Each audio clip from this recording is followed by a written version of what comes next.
Hello everyone and welcome to day 5 of 30 Days of Godzilla. Today we're going to be taking a look at the 5th entry in the Godzilla series, Ghidorah the Three-Headed Monster. Also released in America as Ghidorah the Three-Headed Monster. Almost the exact same title, but they changed Ghidorah to Ghidorah.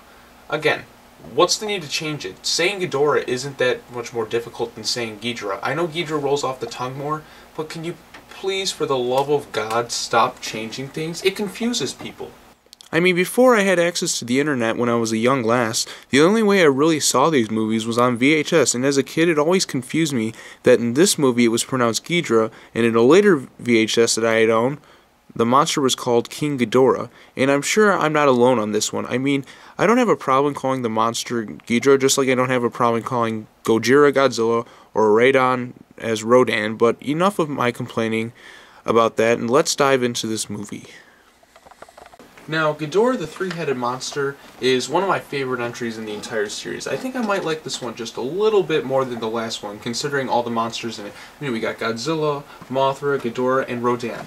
Now, Rodan had appeared in his own movie titled Rodan. It comes with this DualShock DVD, which I highly recommend because you get War of the Gargantuars. But anyways, Rodan's first movie, pretty good. I know it's a little mini review on that, but yeah, check that one out if you get the chance. So this is overall Rodan's second appearance overall in entire Toho monster movies, but it's his first alongside Godzilla.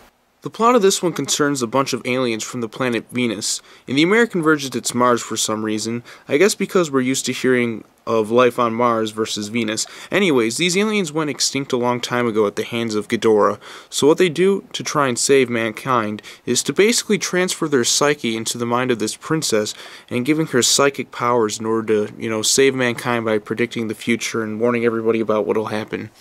It makes more sense when you see the actual film itself. Me explaining it doesn't make it sound so clear.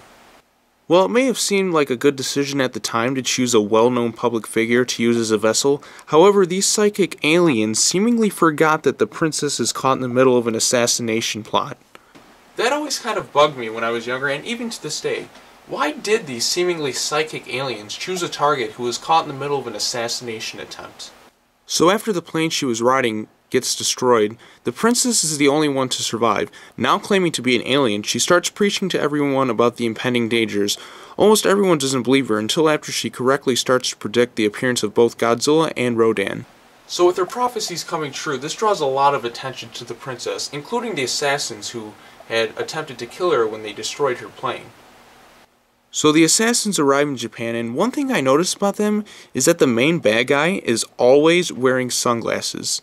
I mean it. The entire movie, he wears the damn things like this. Day, night, morning, evening, afternoon, sunshine, rain, whatever. It can be completely pitch black and this guy's still wearing his sunglasses.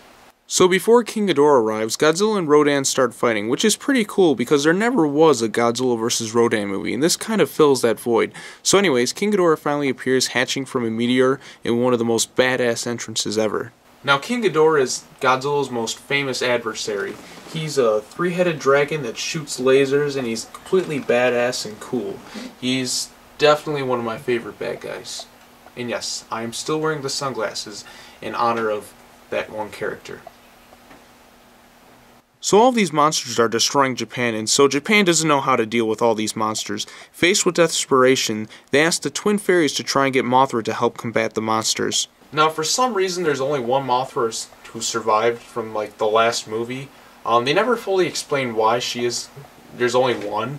But my explanation that I like to go with is Toho was running out of money, so they just cut her all together and just left it with just one Mothra. So the Twin Fairies say that Mothra will be no match for King Ghidorah, and that the only way that may be able to stop the creature is if Godzilla, Mothra, and Rodan all cooperate and try to stop King Ghidorah. This leads to probably one of the funniest things in the entire movie. At one point, the monsters all start communicating, and the fairies start to translate to everyone else what's going on. And at one point, the fairies are like, "Oh, Godzilla, what terrible language." Some people may not like the fact that they add human characteristics to these monsters, but just the thought of Godzilla swearing, to me, is one of the funniest things ever. Can you imagine if Godzilla was just like, "You know what, shut up, Mothra, you dumb bitch"? I mean, to me, that just sounds hilarious. So Mothra can't get Godzilla and Rodan to help, so Mothra goes and attacks Ghidorah itself. As expected, Mothra gets its ass kicked. Then Godzilla and Rodan come in to help. It was at that moment there that Godzilla had officially become a good guy. So all three monsters team up to go against King Ghidorah, and this is where the giant monster brawl really began. It's an awesome scene. The funniest part was when Godzilla gets zapped in the balls by King Ghidorah with his, lightning breath.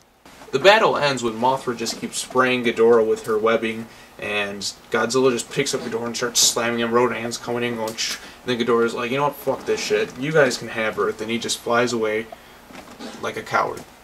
Oh yeah, and our favorite sunglasses-wearing assassin gets killed too. The princess gets her memory back and stops claiming she is an alien, and the movie ends with the fairies heading to their island as Godzilla and Rodan look on. So there you go, there's Ghidorah the three-headed monster. Now that our favorite assassin character is done, I can finally take these damn sunglasses off. So with that being said, this movie here, it's a pretty great entry in the series. Definitely one of my favorites, especially in the earlier days. It's got some great action scenes, cool music, epic battles. It also introduces us to Godzilla's most famous adversary, King Ghidorah. And yeah, it's a pretty solid thing. So with that being said, thank you all for watching. Be sure to come back tomorrow as we head into space with the next entry in the Godzilla series. I thank you all for watching, and I'll see you soon. Actually, you know what? In memory of our favorite assassin guy, I'll see you soon while wearing sunglasses.